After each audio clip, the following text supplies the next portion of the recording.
అందరూ మాట్లాడుతున్నారు, ఎవరు తగ్గట్లేదు ఏంట్రా ఎవరు అన్నట్టు. తగ్గట్లేదు. ఎనీవేస్, టీజర్ గురించి వస్తే చాలా బాగుందండి. ప్రతి ఫ్రేమ్లోని హార్డ్ వర్క్ కనబడుతుంది, మీ టీంది మీది కూడా. మీరు అన్నట్టు ఆ 52 ఫ్రైడేస్లో ఐ థింక్ దిస్ ఫ్రైడే చెప్పాల్సి ఉంటుందని చెప్పి. ఇప్పుడు సత్యదేవ్ గురించి సినిమా తీస్తే ఎన్ని పాటల గురించి చెప్తారు? సత్యదేవ్ గురించి ఇందాక ఒక డైలాగ్ ఉంది కదా, నా గురించి సినిమా అవును, 2 తీస్తే భాగాలుగా 2 పాటలు. తీయాలి. అవును. ఇప్పుడు సత్యదేవ్ గురించి సినిమా తీస్తే ఎన్ని పాటల గురించి తీయాలి? అయ్యో, ఒక 6-7 పాటలు తీయాలి సార్. అది ఒక పాటలో అయ్యేది కాదు గ్యారంటీ. అంత చాలా పార్ట్స్ తీయాలి. ఓయ్, సో మహాగారు యాక్చువల్లీ ఒక క్యాప్షన్ పెట్టారు ఆయనకి, మ్యాన్ ఆఫ్ మిరాకిల్స్ అని. ఐ బిలీవ్ ఇదే ఫస్ట్ ఫిల్మ్ అనుకుంటా. ఏంటి, what is the idea? Really felt it అండి. అంటే ఈ సినిమాలో నేను 5 years బ్యాక్ స్క్రిప్ట్ రాసినప్పుడు ఉంది ఆ డైలాగ్. సారీ, మీరు కంప్లీట్ చేయాలా? యా అదే. సో స్క్రిప్ట్లోనే ఉంది మ్యాన్ ఆఫ్ మిరాకిల్స్ అని ఒక లైన్ ఉంది. మీరు అందుకే నా టీజర్లో కూడా పెట్టాము ఆ line. Just not for the sake of naming an actor like that అని కాకుండా స్క్రిప్ట్లో ఉండింది. ఫిల్మ్ అంతా అయిపోయి వచ్చి చూసుకుంటు ఈ స్క్రిప్ట్లో ఆ క్యారెక్టర్ గురించి మాట్లాడుతున్నాం కదా, మ్యాన్ ఆఫ్ మిరాకిల్స్ అని. బట్ యూనో ఆ క్యారెక్టర్ ప్లే చేసిన సత్య కూడా మ్యాన్ ఆఫ్ మిరాకిల్స్ అని మనసులో అనిపించింది. అండ్ టీజర్ దీనికి ముందు ఒక ఈవెంట్, ఒక వీడియో పంపిస్తున్నప్పుడు బయటకి I feel he deserves that title. మహాగారు సార్, యాక్చువల్గా 5.5 years నా ప్రైమ్ లైఫ్ ఇచ్చేసాను అన్నారు. బట్ ఒకే స్క్రిప్ట్ నమ్మి దాని మీద అన్ని ఇయర్స్ పెట్టి చేయడానికి ఏంటి నమ్మకం? అంటే అంత టైం ఎందుకు పట్టింది అసలు? ఫస్ట్ అంటే మధ్యలో వేరియస్ అదర్ జాబ్స్ కూడా చేశాను. యాక్టింగ్ చేసా, ప్రొడక్షన్ చేసా. కానీ నేను డైరెక్ట్ చేస్తే నెక్స్ట్ ఈ సినిమాని చేయాలని ఎందుకు అనిపించిందంటే, ఈ స్క్రీన్ ప్లే రాసింది కోవిడ్ ఫస్ట్ వేవ్ అయిపోయింది, సెకండ్ వేవ్ స్టార్ట్ అవుతుంది. ఆ గ్యాప్లో రాసి ఇది ఎట్లయినా ఈ సినిమా తీయాలని చెప్పేసి మొదలు పెట్టాను అనమాట. October 13th, 2020. I still remember. I finish the script of this film and started immediate. నేను నెక్స్ట్ డే నుంచే స్టార్ట్ చేశాను. బికాస్ సెకండ్ వేవ్ వస్తుంది అప్పుడే, డెల్టా వేవ్ సంథింగ్ ఏదో, చనిపోతున్నారు చాలామంది అని అన్నారు. అంటే నేను కొంచెం మాట్లాడితే డ్రామాటిక్గా అనిపిస్తుందేమో, బట్ మీరు డార్క్ కామెడీగా తీసుకోండి. ఈ సినిమా తీయకుండా పొరపాటున డెల్టా వేవ్లో చచ్చిపోతే నేను ఫిల్మ్ మేకర్ అయినందుకు పర్పస్ ఫుల్ఫిల్ అవ్వదు ఏమో అని ఒక భయం వచ్చిందనమాట. అట్లాంటి ఒక కథ రాసినప్పుడు వచ్చిన దట్ ఈస్ ద కాన్ఫిడెన్స్. అంటే అదే కాన్ఫిడెన్స్ కూడా వచ్చింది ఈ సినిమా ఖచ్చితంగా. అంటే ఆ ఫీలింగ్ నాకు వస్తుందంటే ఖచ్చితంగా ఈ ఫిల్మ్ ఆ ఇంపాక్ట్ని క్రియేట్ చేస్తుందని ఒక నమ్మకం. అండ్ తర్వాత ఫర్ సమ్ రీజన్ అది అంటే నేను ప్రయత్నించడం మొదలుపెట్టాను. అది మీకు తెలిసిందే కదా, ఒడిదుడుకులు అన్నీ ఉంటాయి కదా. సో ఈ అప్స్ అండ్ డౌన్స్ అయ్యి ఫైనల్లీ మీ దగ్గరికి వస్తున్నా. And I also feel Kancharapalem తర్వాత Kancharapalem is my first original film అయితే, డెబ్యూ ఫిల్మే కాదు, ఒరిజినల్ ఫిల్మ్ కూడా. కాబట్టి ఒరిజినల్ ఫిల్మ్ అయితే దాని తర్వాత నాకు ఎక్కడికి వెళ్ళినా కూడా, ఏ ఐడియా చెప్పినా కూడా చాలా ahead of the times, 5 years అయినా పడుతుంది మినిమం ఇక్కడికి రావాలంటే అని నేను చాలా ఎదుర్కొన్నాను. అందుకనే మరి బతకాలి కదా, సో డబ్బులు కావాలి, అన్నం తిన్న రోజు భోజనం చేయాలి కదా. సో ఒక రీమేక్ చేసి ఉండే. ఇంకా ఆ రీమేక్ దగ్గర నుంచి ఇంకా మీకు తెలిసిందే కదా, చాలా there is lot of discussion about me making remake and అట్లా. కానీ ద రీజన్ ఈజ్ ఏ కథ పట్టుకుని వెళ్ళినా కూడా 5 years ahead of the times ఉంది అని చెప్పేసి అన్నారు. ఆ మాటలు అన్న వాళ్ళందరి నోట్లో పంచదార పొయ్యా అని నేను ఎన్నిసార్లు అనుకున్నాను. ఎందుకంటే 5 ఏళ్ళు పట్టింది ఇంకొక నెక్స్ట్ మై ఒరిజినల్ తీయడానికి. సో వాళ్ళందరూ అంత విజన్ ఉన్న వాళ్ళు అని చెప్పి నాకు ఇప్పుడు అర్థమైంది. తదాస్తు అని ఉంటారు ఎవరో. యా. అయితే యాక్చువల్గా 3 గంటల సినిమాకి 6 గంటల నరేషన్ ఏంటి నమ్రత గారికి? అంటే ఏం చెప్పారు అంతసేపు? అంటే every shot has a detail అండి. ఆ డీటెయిల్ తెలియకపోతే you can't understand towards the end. ఇప్పుడు ఫిల్మ్ చూసినప్పుడు, లాస్ట్ క్లైమాక్స్ చూసినప్పుడు మనకి సినిమా మొత్తం గుర్తొస్తుంది కదా ఒకసారి. సో అది గుర్తు రావాలంటే వాళ్ళు ఖచ్చితంగా సినిమాలో వెళ్తున్న ప్రతి ఒక్క విషయం కూడా తెలియాలి. సో దానికి గాను ఆ డీటెయిల్స్ అన్నీ నెరేట్ చేయడానికి అంత టైం పట్టేది అనమాట. సత్యదేవ్ గారు అంటే గత 2 సినిమాల ముందు వరకు కూడా అండర్ రేటెడ్ యాక్టర్ అని పిలిచేవారు. బట్ లాస్ట్ వచ్చిన 2 సినిమాలు మీకు ఆ ముద్రను చెప్పి పక్కన మాడేసినాయి. సో ఈ సినిమా వరకు మీరు మాట్లాడిన ప్రతి మాట చాలా కాన్ఫిడెంట్గా ఉంది. ఖచ్చితంగా ఏదో ఒక కొత్త అద్భుతం అయితే సృష్టిస్తుంది, జస్ట్ నాట్ ఓన్లీ ఫిల్మ్ అని అనిపిస్తుంది. సో దీని గురించి మీకేమనిపిస్తుంది విన్నప్పుడు కానీ, ఫైనల్గా చూసుకున్నప్పుడు కానీ? మీకు టైం ఉందా? కొంచెం పెద్దది ఉంది అందుకని. లేదండి, అంటే ఇందాక మహా చెప్తున్నట్టు 6 hours దానికి ఆన్సర్ చెప్పాలంటే మహా చెప్పిన కథను మొత్తం ఒక 2.5 hours 2 వాటెవర్ అందులో కుదించాలంటే నిజంగా చాలా కష్టం. బికాస్ ఎవ్రీ సీన్ స్టార్టింగ్ నుంచి ఎందుకు ఈ సీన్ అనుకున్న ప్రతిసారి మనకి ప్రతిదానికి పే ఆఫ్ ఉంటుంది, ఒక సెటప్ ఉంటుంది, ఒక పే ఆఫ్ ఉంటుంది. Every scene is equal important. అంటే ప్రతి సీన్లో అంత రిచ్నెస్ ఉంటుంది, స్టోరీ ఉంటుంది, అండర్లైన్. అందుకే రైటింగ్ ఇస్ సో టఫ్ ఈ పర్టికులర్ ఫిల్మ్కి. 5 ఏళ్ళు తను పట్టింది. అఫ్కోర్స్ మనందరం దానిపైన కొంచెం ఫన్ చేసుకున్నా కూడా ఎందుకు పట్టింది అనడానికి July 3rd మీకు ఈ సీన్ అందుకు, ఈ సీన్. అండ్ నేను అన్నా కదా ఇందాక, రాబోదుర్ విల్ ఈట్ కంచపాల, అది నిజంగా నిజం. Like you will have the same feeling while watching the film. Yeah Satyadev Anurag గారు, వన్ సెకండ్. అనురాగ్ గారు, అంటే చాలామంది కథను విన్నారు అంతకుముందు, బట్ సాహసం చేయలేదో, ధైర్యం చేయలేదో పక్కన పెడితే, బట్ మీరు టేకప్ చేశారు. సో వదలకుండా పట్టుబట్టిన విక్రమార్కుడు మొత్తానికి ఈ సినిమాని, అంటే వీళ్ళు ఈరోజు ఏదైతే చెప్తున్నారో మీరు ఆ రోజు ఊహించుంటేనే ఇంత పెట్టగలరు, దాని మీద మీ టైం కానీ ఏదైనా ఇన్వెస్ట్ చేయగలరు. సో ఏంటి మీకు ఆ కాన్ఫిడెన్స్ ఇచ్చింది ఏంటి? ఎందుకు ఈ కథను టేకప్ చేయాలనుకున్నారు మీరు? అంటే నాకేమనిపించింది అంటే, ఎందుకు ఆయన 5 ఏళ్ళు ఆగిండి అనిపించింది. అంటే ఆయన ఎందుకు వేరే వాళ్ళు ఎక్కేలేదు, ఎందుకు ఇన్ని ఇయర్స్ నాకు. అంటే సమ్టైమ్స్ రోహిత్ శర్మ షార్ట్స్ చూస్తారు, అది ఎట్లుంటుందో చాలా స్మూత్గా ఉంటాయి. ఇట్లా అంటాడు వెళ్ళిపోతుంది 6. మనం చూసి ఏంద్ర వేరే వాళ్ళు ఏమో కష్టపడి కొడతా ఉంటారు. నాకు అనిపించింది ఇది ఇంత సింపుల్ కదా, దీన్ని ఎందుకు ఓకే చేయలే అంటే ఏంటి అని నేను నా మైండ్లో. సో నాకు it was a very simple decision to make. It was never ఏదో నేను అబ్బా లేపినా మోషన్, ఇది లేదు. ఇంత అద్భుతంగా ఉంది కథ, దీని ఎందుకు ఇన్ని రోజులు ఏంటి అన్న ఫీలింగ్ ఉండే నాకు. It's not the other way around. Okay no I have to heavy lift it, no, it was a beautiful destiny. అంటే ఈరోజు ఆయనకి 11 years తర్వాత ఎట్లయితే టీజర్ లాంచ్ ఈరోజు డెస్టినీ పడ్డదో, మేబీ ఆ కథ మా దగ్గర రావడం మా destiny. So it's very fortunate that we could get it. Satyadev గారు, స్మూత్. సత్యదేవ్ గారు, హాయ్. మీరు ఇందాక చెప్పారు అంటే ఒక బౌన్స్ 3 times బౌన్స్ అవ్వాలని. ఓల్ ప్రాసెస్లో మీకు మోస్ట్ డిఫికల్ట్ పార్ట్ ఏంటి యాజ్ యాక్టర్గా? రాబోదుర్దా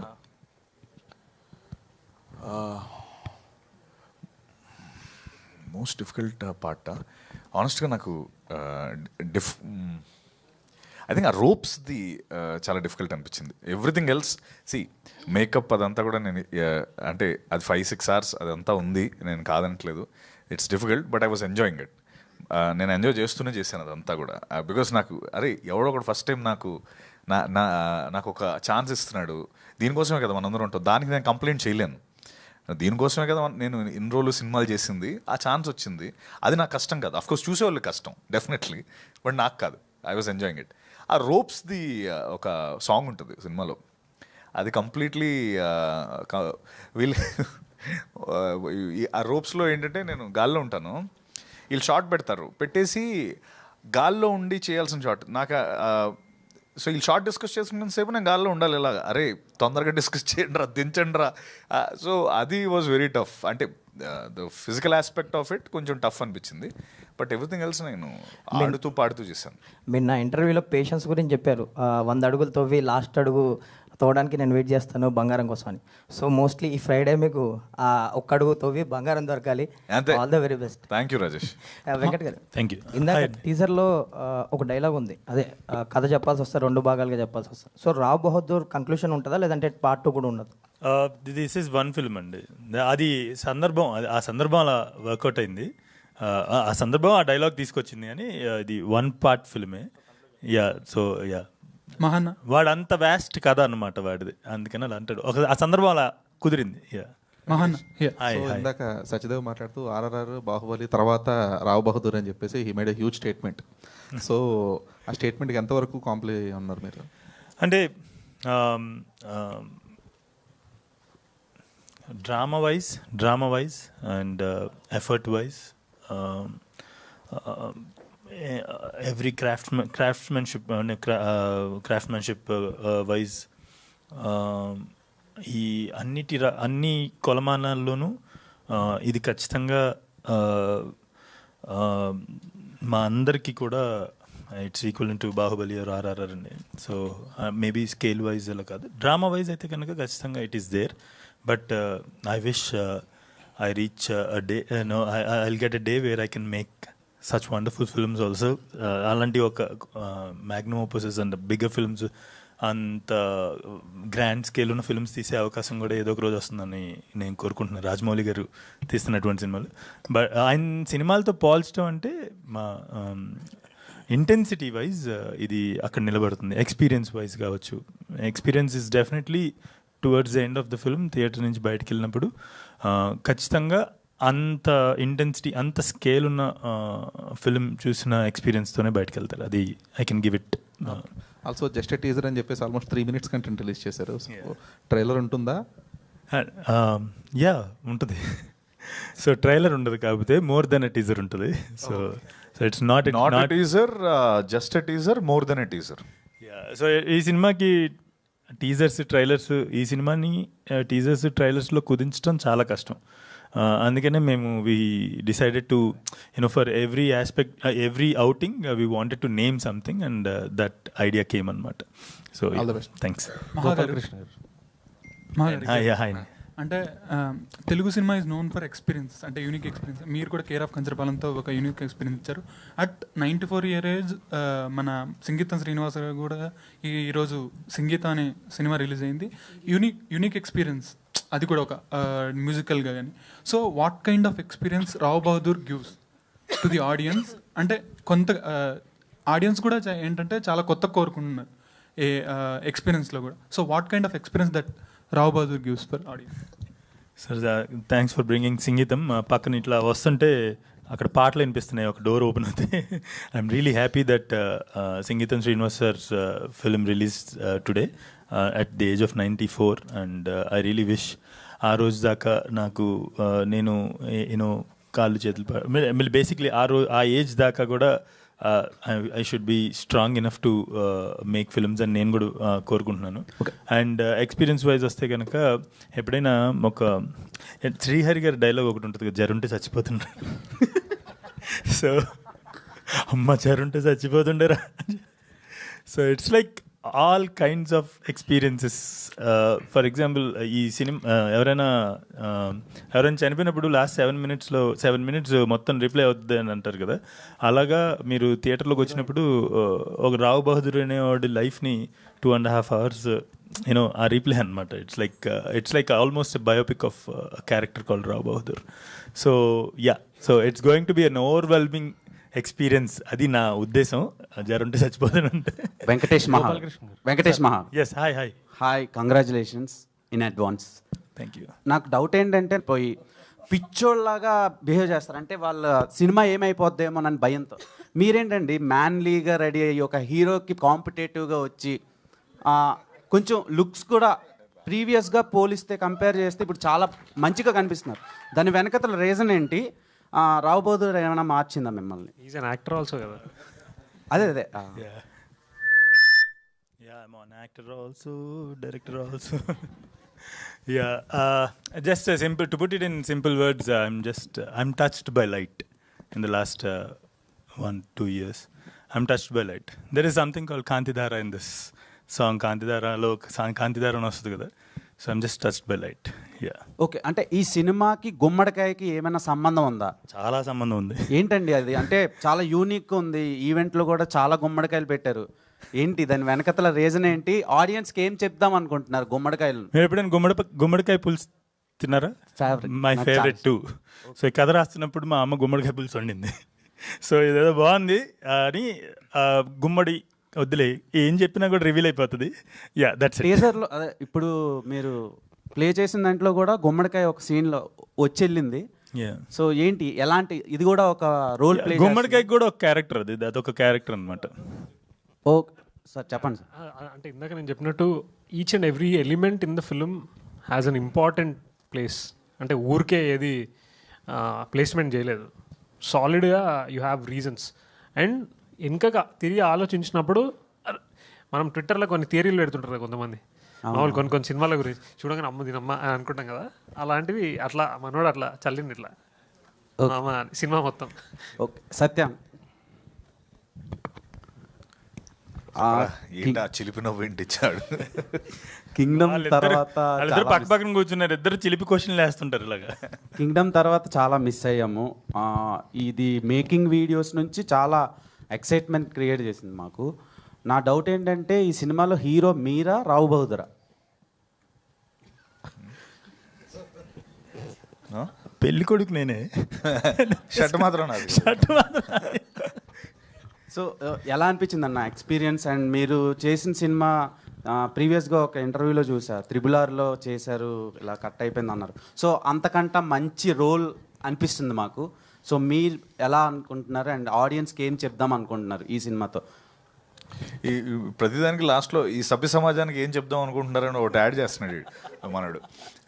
ఓకే సి, ఒకటి ఏంటంటే నాకు మహాతో ఎలా ఉంటాయంటే మా ఇద్దరు discussions,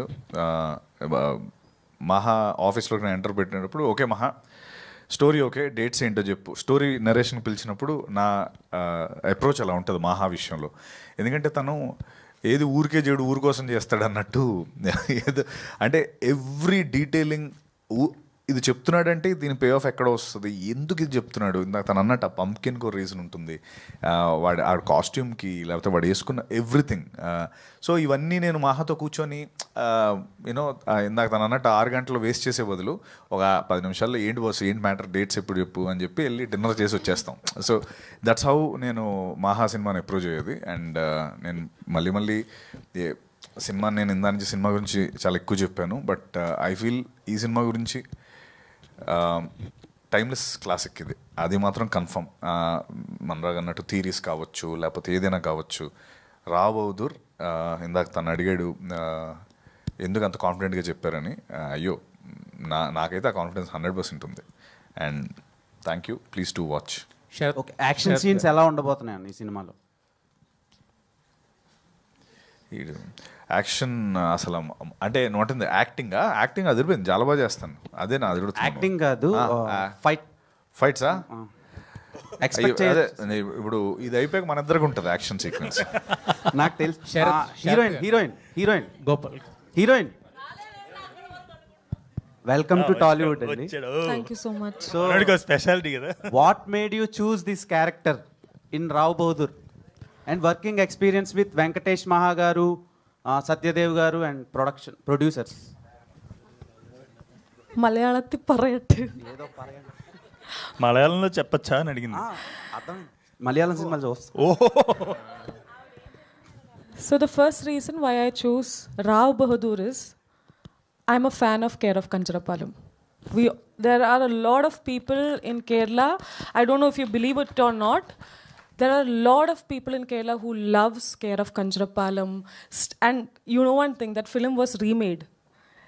Kada Innu Vere, it's titled, but still Care of Kanjarapalam is the classic film forever. It can't be remade. Like if it is remade also, the classic will always remain as Care of Kanjarapalam. So that is the first reason why I took this film, Rao Bahadur. And yeah, Renuka is a character that I have never done before in my film career, which has a lot of layers in it. And I'm very thankful that I got such a beautiful opportunity to work with Venkatesh Mahagaru, and also, as I always said, Satyadev Garu, who's a versatile and self-made actor who we all love. So, yeah. Sarath గారు, Thank you so much. బేసిక్గా శరత్ గారు sir చెప్పండి sir. ఇంతకుముందు మీరు already major చేసినప్పుడు కూడా GM ఉన్నాయి banners. So ఏంటి అంటే ఇది అప్పుడు కూడా మాకు సోనీ వాళ్ళందరూ ఉండే సార్. దీనిలో గోపాలకృష్ణ గారు ఫస్ట్ వచ్చారు, కానీ సినిమా అయ్యే కొద్దీ దాని స్కేల్ చాలా పెరిగింది. Film demanded a lot from us. మేము అనుకున్న బడ్జెట్ కూడా చాలా ఎక్కువైంది. So we needed more cash. So అందుకు we went and reached out to better invest and got a new partner. And అంటే this a very big film. And మీరు చూసినప్పుడు అది అర్థమవుతుంది. Each shot, each scale, the number of sets we have erected. We shot for over 100 days. So yeah, because as the project went on మేము అనుకున్న budget కానీ చాలా extend అయింది కాబట్టి I had to bring in new. Namrata గారి support ఎలా ఉండింది మరి, అంటే బ్యాకింగ్ ద ప్రాజెక్ట్ అంటే ప్రెజెంట్స్ వాళ్ళు ఉన్నారు కదా? కంప్లీట్లీ, అంటే ఒక ప్రెజెంటర్గా ఏమేం చేయాలో దే డూ ఎవ్రీథింగ్. అంటే నేను Anurag we will be always be careful to not ask too much from them. అంటే మా బిలీఫ్ ఎప్పుడు మనం ఏమని చేయగలిగితే చేయాలి, బట్ ఎక్కువ అడగద్దు అని. సో ఎంతవరకు వాళ్ళ బ్లెస్సింగ్స్, వాళ్ళ సపోర్ట్ మాకు అవసరమో అంతవరకు తీసుకుంటాం. ఇప్పుడు కూడా మహేష్ సార్కి సినిమా చూపిస్తాము నెక్స్ట్. అంటే మేమేం బిలీవ్ చేస్తామంటే మహేష్ సార్ లాంటి వాళ్ళు, నమ్రత గారు లాంటి వాళ్ళ స్టేచర్ ఎంత పెద్దది అండ్ మేము ఎంత రెస్పెక్ట్ చేస్తామంటే they should say that. Cinema చూపించి ఐ విల్ టెల్, ఇప్పుడు చెప్పండి మీరు ఏం చేస్తారు. అంతేగాని I don't want to go to them and say ఇది చేయండి నాకు పలానా ఈవెంట్కి రండి లేతే ఇది చేయండి అని. I feel we have that respect for them and I believe that their presence is with us. And ఫోన్లలో అది టచ్ అనే ఉంటారు. And whenever the time is right obviously they will step out. Wish all the best. I just want to add to that. మీరు Oscar films అవి చూస్తే మన producers list చూస్తే కనుక 8, 10 ఒక్కోసారి 15 ప్రొడ్యూసర్స్ పేర్లు కూడా ఉంటాయి వికీపీడియాలో. బికాజ్ అంతటి అంబిషియస్ విజన్ ఉన్నప్పుడు I think it needs such you know those many minds, brains to believe it and come forward to back the project. I think that is also one of the reasons, because of the vision, the big the scale of the film, the vision of the film. అంతమంది రావాల్సి వచ్చింది. గోపాలకృష్ణ రెడ్డి గారు, మీరు ఎంచుకున్న సినిమాలు చూస్తే తర్వాత ఏమో ఏ చూసినా కూడా అంటే జనరల్గా ఉండవు ఏది కూడా. సో మరి మీరేమో చాలా సింపుల్గా ఉంటారు చూడడానికి. అంటే వినగానే అర్థం అవుతాయా, లేదంటే ఏదైనా డిఫరెంట్గా ఉందని చేద్దామని, ఏంటి మీ అంబిషన్ ఏంటి? ఇలాంటి ఫిల్మ్స్తో ఎందుకు అసోసియేట్ అవుతుంటారు ఎక్కువ? మీరు చేసింది ఏది కూడా రెగ్యులర్గా ఉండదు. శ్రీ చిదంబరం కానీ ఇది కానీ కానీ. నేను ఫస్ట్ అది ఇప్పుడు కాక ఇంకప్పుడైనా ఒక స్టోరీ చేశానండి, అది కరోనా టైంలో. అప్పుడు సరిగ్గా దాన్ని చేయలేకపోయాం, అది అయిపోయి ఓటీటీ అయితే చేసాం. తర్వాత యశోద వచ్చింది, యశోద మూవీ, శివలంక కృష్ణప్రసాద్ గారు వస్తే అది నొప్పులతో పడుతుంది, అది ఎవరికి సరైన నాదుడు లేడు దానికి. అందరూ పెద్దవాళ్ళు అందరూ చూశారు, వాళ్ళ కథ విన్నారు, ఎవరికి నచ్చలేదు. నేను విన్నాను, వాళ్ళ తమిళ డైరెక్టర్ వాళ్ళు చెప్పింది నాకు అర్థమై కొద్దిగా అర్థమైంది, ఏదో మొత్తం మీద విన్నా. నేను మెయిన్ పాయింట్ పట్టుకుంటానండి, అంటే పట్టుకుంటాం అంటే నాకు అది నచ్చిద్ది. అంటే నా అభిప్రాయం, అది ప్రేక్షకుడికి నచ్చుద్దా లేదా అన్నదే కమర్షియల్గా తర్వాత ఆలోచిస్తాను. తీసేవాడిని బట్టే కమర్షియాలిటీలోకి వెళ్తుంది.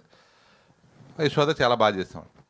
తర్వాత సినిమా కూడా డైరెక్టర్లు చాలామందికి ప్రొడ్యూస్ తిరిగారు, ఆ బడ్జెట్ మ్యాచ్ అవ్వలేదు వాళ్ళకి. నేను చాలా ధైర్యం చేస్తాను ఆ సినిమాకి అయితే. నేను అధికంగా అయితే ఏం కాదు కానీ సినిమా పర్వాలేదు. ఓన్లీ ఆ కథను బట్టే, ఎవరు పెర్ఫార్మెన్స్ గురించి అసలు మాట్లాడలేదు ఎవరు. కథలో పాయింట్ లాస్ట్ ఆ పావుగంట, దాంతో ఆ సినిమా ఒడిన పడదు. తర్వాత చిదంబరం కొత్త వాళ్ళని మనం చేసే పనిలో మన డబ్బు సేఫ్గా ఉంటే కొత్త వాళ్ళని ఎంకరేజ్ చేయాలి అని ఒక కాన్సెప్ట్, ఒక మంచి ఉద్దేశం ఒకటి ఉంది. చాలా చేస్తుంటే అప్పుడు ఈ రావు బహదూర్ వచ్చిన తర్వాత ఇది నేను నాకు ఎక్కువ వీళ్ళందరూ ఉన్నారు కదా, వీళ్ళు చేసుకుంటారు మనకెందుకులే, మనం వేరే చూసుకుందాం అని నేను అనుకున్నా. అనుకుంటే ఈ రానా గారని ఒక ఆయన ఉన్నారు మనకు, ఆయన ఫస్ట్ ఆయన ఫోన్ చేసి మా అబ్బాయికి చెప్పారు మొత్తం మీద ఇది ఏదో అంటే సరే నేనే సొంతంగా చేసుకుందాం సినిమా ఇది అని అనుకున్నా యాక్చువల్గా ఇది విన్న తర్వాత. కాకపోతే వీళ్ళందరూ ఆల్రెడీ అప్పటికి కమిట్ అయిపోయి ఉన్నారు. మహా వెంకటేష్ అన్నారు ఇంకా వీళ్ళందరితో ఉండవలసిందని, మీరు ఈ పడవ మీరు కెప్టెన్ కింద ఉండాలి, మిగతా వాళ్ళందరూ వెనకాల ఉంటారు, మీరు సింహభాగం మీరు ఉండాలన్నారు. సరే అని చెప్పి, అంటే ఇప్పుడు ఇక్కడండి డబ్బులు ఎక్కువ ఖర్చు పెట్టి సినిమా తీయటం వేరు, తక్కువలో ఎక్కువ సినిమా చూపించడం వేరు. అంటే ఫైనాన్స్ డిసిప్లిన్ అన్నది వీళ్ళతో ఎక్కువ కనబడద్దు. ఎందుకంటే మా కేర్ ఆఫ్ కంచరపాలెంలో ఆ డిసిప్లిన్ అలా కొంచెం డైరెక్టర్లో కొంచెం క్వాలిటీ చూసి నేను ముందుకు వెళ్తాను. అలాగే వెళ్ళానండి. అది అలాగే వెళ్తాం. నాకు ఇప్పుడు కదా హ్యాపీగానే ఉన్నాను నేను. ప్రస్తుతం అయితే నేను చేసినవన్నీ బ్రేక్ ఈవెన్ అవుతూనే వస్తున్నాయి. ఇంకా తర్వాత ఇంకో 2 సినిమాలు కూడా ఉన్నాయి ఈ సంవత్సరం, దీని వెనకాల వచ్చేస్తాయి. అలా కొన్నేమో కొలాబరేషన్, కొన్నేమో ఓన్గా ఎవరో ఒకళ్ళు ఏదో ప్రత్యేకత వస్తుంటాను. అది అదే కొన్ని 100 మంది కథలు చెప్తున్నారు, వింటున్నాను నేను. అందరూ చాలా అద్భుతంగా చెప్తున్నారు. కానీ అది చెప్పడం వేరు, అక్కడ ఆ హీరోయిన్ సెట్ చేయటం, తెర మీద తీసుకొత్తంలో చాలా ఉంటుందండి. కథ అందరూ ఎవరో అద్భుతంగా చెప్తారు, మనకు మెప్పింతారు, అన్నీ బాగానే ఉంటుంది. ఒక వరసెట్ మనం తీసి ఏమన్నా బాబు మేము తీసి మంచి సినిమా తీసి చూడండి అని నేను అడగకూడదు. ఉండికి వెళ్తే ఏదో మంచిదే చేస్తారు, ఇలా చూడాలన్న ఫీలింగ్ తీసుకురావాలన్న ఉద్దేశంతో నేను చేస్తాను. అలాగే నాకు అలా ఒకటి మంచి టీం తగులుతుంది. Okay, so I'm happy. Gopalakrishna గారు సార్, సో అంటే మీరు చాలా కాన్ఫిడెంట్గా మాట్లాడారు ఇందాక, అండ్ మీరు చేసే సినిమాలు కూడా అంతే కాన్ఫిడెన్స్ తోటి ఉంటాయి. సో ఈ సినిమాకి అంటే సార్ మనకి ఇప్పుడు ప్రెజెంట్ ఏంటంటే థియేటర్ ఆడియన్స్, రిపీట్ ఆడియన్స్ అనేది మెయిన్ ఇంపార్టెంట్. ఒకసారి వచ్చి ప్రైజింగ్ చూసి రెండోసారి వెళ్ళాలన్న టికెట్ ప్రైజెస్ తోటి అవుతున్నారు. సో యాజ్ ఎ ప్రొడ్యూసర్ ఈ సినిమాకి టికెట్ ప్రైజెస్ ఎలా ప్లాన్ చేసుకుంటున్నారు? టికెట్ ప్రైస్ ఇంకేం అనుకోలేదు ప్రస్తుతం. ఇప్పుడు జస్ట్ మేము ఇప్పుడు వేళ టీజర్ రిలీజ్ అయ్యేదాకా ఏం అనుకోలేదు అసలు. సడన్గా ఇది నేనే అనుకున్నా, ఇంకా అక్కడ వరకే ఆలోచించుకోలేదు. ఏమన్నా అందరూ పెంచుదామా?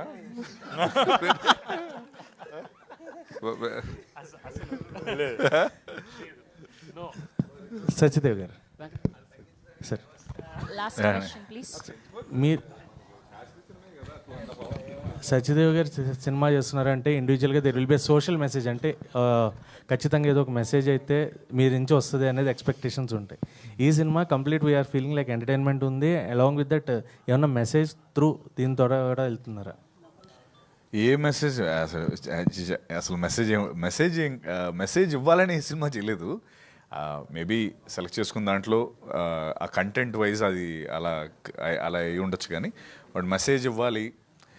మనం ఉన్నది ఎంటర్టైన్మెంట్ ఇండస్ట్రీలో ఎంటర్టైన్ చేయాలనుకుంటాం కదా, మెసేజ్ కాదు. But end of the day ఆ ఎంటర్టైన్మెంట్లో ప్యాకేజ్ ఒక మెసేజ్ వస్తే great, that's a different story all together. But మందంతా అరే మీరు ఎంజాయ్ చేసి you know if you get entertain, అదే biggest success. That's what I feel. Venkatesh garu, అంటే మామూలుగా మీ సినిమాల్లో ఫీమేల్ క్యారెక్టర్స్ కూడా ఇన్స్పైరింగ్గా ఉంటాయి. అండ్ రావ్ బహదూర్లో చూస్తే కొన్ని సీన్స్లో హీరోయిన్ ఎక్కువగా బుక్స్ పట్టుకుంటుంది. ముఖ్యంగా అరుణ అని చెప్పేసి చలంగారు నవల్ చదువుతుంది. ఆ బుక్లో చూస్తే స్త్రీ యొక్క స్వేచ్ఛ గురించి ఎక్కువగా ఏం చేస్తూ ఉంటారు. బట్ ఈ సినిమాలో హీరోయిన్ కొంచెం అలాంటి క్యారెక్టరే ప్లే చేస్తుందా? సో మీరు ఎలా డిజైన్ చేశారు? Yeah, that's a very good observation. So ఈ క్యారెక్టర్ గురించి దీపాకి చెప్తున్నప్పుడు కూడా మాట, పేట్రియార్కల్ వరల్డ్లో అంటే పురుష ఆధిక్య సమాజంలో విమెన్ తప్పు చేసినా కూడా నేను తప్పు చేశానని, తప్పు జరిగింది నా వైపు నుంచి అని చెప్పే అవకాశం కూడా లేదు.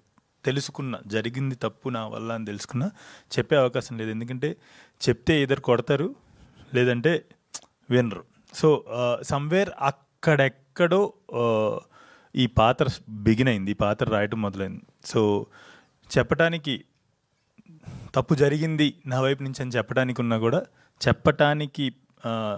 సిద్ధంగా ఉన్నా కూడా, ఆర్ తప్పు జరిగిందనో ఇంకేదైనా సరే ఆమెకు సంబంధించిన విషయం ఏదైనా బయట బాహాటంగా ఎవరికైనా చెప్పాలి అన్నా కూడా ఆ స్వేచ్ఛ లేదు. సో అది తప్పైనా కూడా.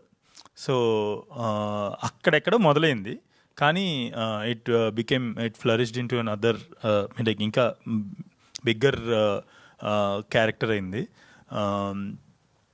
సో నేను నా సినిమాల్లో అని అనద్దు, ఎందుకంటే I really don't want this to be a label to me, because I want it to be a general thing in films. నా సినిమాల్లో అనద్దు, ఇది అన్ని సినిమాల్లోనూ అలాగే ఉండాలి అనేది నా కోరిక. సత్యదేవ్ గారు, అంటే మామూలుగానే మీ పర్ఫార్మెన్స్ పీక్స్లో ఉంటుంది. బట్ ఈ రాహు బహదూర్ విషయానికి వచ్చేసరికి హీరోయిన్ అండ్ డైరెక్టర్, ప్రొడ్యూసర్స్ అందరూ కూడా ముఖ్యంగా మీ పర్ఫార్మెన్స్ గురించి చాలా అద్భుతంగా ఉంటుందని చెప్పేసి సపరేట్గా చెప్తున్నారు. సో దీనివల్ల సినిమా మీద కూడా ఎక్స్పెక్టేషన్స్ పెరుగుతాయి, ఆల్రెడీ పెరిగాయి. బట్ దీన్ని ఎలా చూస్తారు మీరు? ఎలా చూడటం అంటే ఇప్పుడు అడగకపోతే నేను తర్వాత నేను ఏం అడగలేదని నేను అడుగుతాను అన్నట్టు అడిగినట్టు ఉంది ఇది. సి ఆబ్వియస్లీ వాళ్ళందరూ అంత హ్యాపీగా అంత ఓపెన్గా పర్ఫార్మెన్స్ గురించి మాట్లాడుతున్నారంటే అంతకంటే హ్యాపీనెస్ ఏమి ఉండదు. అంటే ఒకటి ఆపరేషన్ సక్సెస్ పేషెంట్ డైడ్ అని ఒకటి ఉంటుంది. ఆపరేషన్ సక్సెస్ ఏంటంటే పేషెంట్ లేడు. అలా అంటే కొన్నిసార్లు ఏంటంటే పర్ఫార్మెన్స్ ప్రతి సినిమాలో నేను చేస్తూనే ఉంటాను. Obviously I have to perform, character ఏది కావాలంటే అది. బట్ సినిమా ఆడినప్పుడే కదా I feel very happy. So ఈ రోజున నాకు నా పర్ఫార్మెన్స్ నువ్వు బాగా చేస్తావు అదంతా నాకు ఎంత హ్యాపీనెస్ ఇచ్చినా, July 3rd మీరు అందరూ సినిమాని హిట్ చేస్తే నాకు అది కిక్ ఇస్తుంది. ఇప్పుడు ఐఎమ్ హ్యాపీ. వీళ్ళందరూ నా పర్ఫార్మెన్స్కి ఎంత రేపు ముఖ్యంగా వీళ్ళు ముగ్గురు boss thank you we're we're safe and we're happy అన్నప్పుడు దట్ గివ్స్ మోర్ కిక్. అది కన్ఫర్మ్, నో డౌట్. మేమందరం నేను మహా ఈ సినిమా చేసినప్పుడే మేము హ్యాపీ. బట్ ఇప్పుడు రిజల్ట్ వెయిటింగ్ కాబట్టి అది ఐఎమ్ లైక్ జూలై 3rd రోజు హ్యాపీగా 12 గంటలకి కేక్ కట్ చేసి గట్టిగా సెలబ్రేట్ చేసుకుంటాం. సత్యదేవ్ గారు హలో అండి. హాయ్ అండి. లాస్ట్ క్వశ్చనే. నెక్స్ట్ అబ్జెక్షన్ సినిమా ఉందండి ఇందులో. ఓకే, ఇప్పటి వరకు రిలీజ్ అయిన కాంటెంట్కి మంచి పేరు వచ్చింది. బట్ మీరు ఇందాక మాట్లాడుతున్నప్పుడు అన్నారు, సో మేకప్ కావచ్చు, కాస్ట్యూమ్ కావచ్చు, it's part of my job అన్నారు. బట్ వేరే క్యారెక్టరైజేషన్స్ ఏమైనా చూస్తే కాస్ట్యూమ్స్ వాజ్ వెరీ కంఫర్ట్గా ఉంటాయి. బట్ అబిట్ అంటే లైక్ చూసుకుంటే ఈ కాస్ట్యూమ్ మాకు చూడడానికే కొంచెం అన్కంఫర్టబుల్గా ఉంది. లైక్ మీరు వేసుకున్నారు, చాలాసేపు ఉండాల్సి వచ్చింది. అండ్ ఇందాక మాట్లాడుతున్నప్పుడు ఐ థింక్ ఇంటికి వెళ్ళినప్పుడు కూడా ఆ పాయింట్లోనే ఉండేవాడిని అని చెప్పేవారు. సో లైక్ ఎలా మేనేజ్ చేసేవారు? లైక్ మీరు ఇప్పటివరకు అయితే ఏ క్యారెక్టర్ చేసినా షూట్ వరకు ఉంటుంది, వన్స్ ప్యాకప్ అయిపోతుంది, ఐఎమ్ నార్మల్ అన్న పాయింట్ ఆఫ్ వ్యూలో ఉంటారు కదా. సో ఈ క్యారెక్టరేషన్ని, బహదూర్ క్యారెక్టరేషన్ని ఎంతవరకు చేశారు? అండ్ షూట్ అయిపోయిన తర్వాత ఎప్పుడు దాని నుంచి బయటకు వచ్చారు? అంటే ఒక సామెత ఉంటుంది, ఎంత ఎత్తు ఎక్కితే అంత దూరం పడతావరా అంటారు. సో ఇదేంటంటే ఆ ఎత్తు ఎక్కడానికి ఆబ్వియస్లీ శ్రమ పడాలి, కొంచెం అక్కడి నుంచి జంప్ చేస్తే దూరం పడతాం కాబట్టి ఆ దూరం పడడం కోసం ఇదంతా ఈ ప్రయత్నాలన్నీ. మీరు అడిగిన దానికి ఒక అంటే కష్టం కాదు. సో ఇట్స్ పార్ట్ ఆఫ్ ఈ ప్రొఫెషన్లో, లేకపోతే ఈ సినిమాకి గాను నాకు ఐఎమ్ లక్కీ, నాకు అంత కష్టపడే ఛాన్స్ దొరికిందని. అంటే బాగా ఇబ్బంది పడ్డం కాదు కానీ, బట్ అది ఇబ్బందే. ఎందుకంటే 48 డిగ్రీలో ఎంతో ఒరిస్సాలో చేస్తున్నాం. అక్కడ భయంకరమైన ఎండలు, మామూలు ఎండలు కాదు, ఇలా ఆమ్లెట్ వేసుకొని తినేస్తుంటారు రోడ్డు మీద, అలా ఉంటుంది. సో అక్కడ ఈ కాస్ట్యూమ్ తర్వాత ఈ మేకప్ అదంతా కొంచెం లైట్గా అనిపించింది కానీ, బట్ ఎవ్రీథింగ్ క్యారెక్టర్ వైజ్ అంతే కదా. ఎక్కువ కష్టపడితే ఎక్కువ ఫలితం వస్తుంది, అంతే. ఆ స్పేస్లో చూస్తాను నేను. యాక్చువల్లీ సారీ టు యాడ్, అంతా దీంట్లో అంటే ఇందాక మీరు ఎవరో ఏది కష్టంగా అనిపించింది అనేది, అంటే రోప్ వర్క్ అని అన్నారు కదా. అంత ఎండాకాలం 48-50 డిగ్రీస్ అంత అసలు ఆ బట్టలు అంటే నేను కనపడ్డా కదా ఆల్రెడీ టీజర్లో. సో అలాంటి బట్టలు నేను కూడా వేసుకుని ఈ సినిమాలో ఒక క్యారెక్టర్ చేశాను. అది చేస్తున్న 3 రోజులు నాకు అర్థమైంది, 65 రోజులు ఈయన ఏం పడ్డాడు అనేది. సో ఆ రోప్ వర్క్ అప్పుడు మాత్రమే ఒక చిన్న, అది కూడా టూ మచ్ గాల్లో ఉంచేసరికి ఒక చిన్న అరుపు వచ్చింది. కానీ మిగతా మిగతా ఎంత ఇబ్బందిగా ఉన్నా కూడా he didn't say a single word అనమాట. Like he was always in the character. All the best to all of you, Andy. Thank you so much to all the media. See you all theaters from July 3rd today. RPR was our Vamshi Shekhar, event by UV Media, Shravanti Chokkarapu signing off for today. Thank you.